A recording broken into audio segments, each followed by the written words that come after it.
अलीमा खान साहिबा ने आज गुफ्तगू की।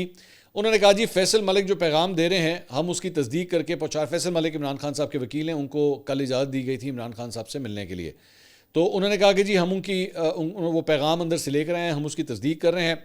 उन्होंने कहा आप सब सवाल पूछ रहे हैं कि पेशावर में काबीना नहीं बनेगी, क्या वफाकी हुकूमत को फिक्र नहीं कि आप एक वज़ीर आला को इमरान खान से मिलने नहीं दे रहे?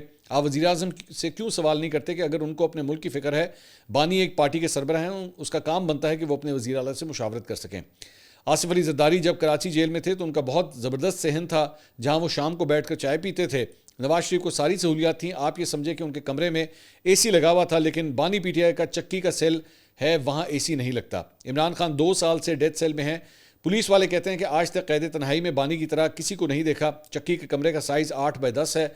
बानी को किसी से मुलाकात की इजाज़त नहीं, तो इसका मतलब है कि वो कैद तन्हाई में है। जिसने हाई कोर्ट में पिटीशन की है कि उसे इमरान खान की सहूलियात दी जाएं, उसे सहूलियात दे दें, वो रोएगा। इमरान खान का पैगाम अडियाला से बाहर देने पर मेरे खिलाफ थाना सादकाबाद में मुकदमा दर्ज हुआ। मैंने वो पैगाम 22 नवंबर को आपको दिया था। मैं फिर से कहती हूँ कि मैं अकेले नहीं जाऊँगी। मीडिया को मुखातिब करके उन्होंने कहा कि मैंने पैगाम आपको दिया था, जुर्म आपने किया है क्योंकि आपने इसे अवाम तक पहुँचाया है।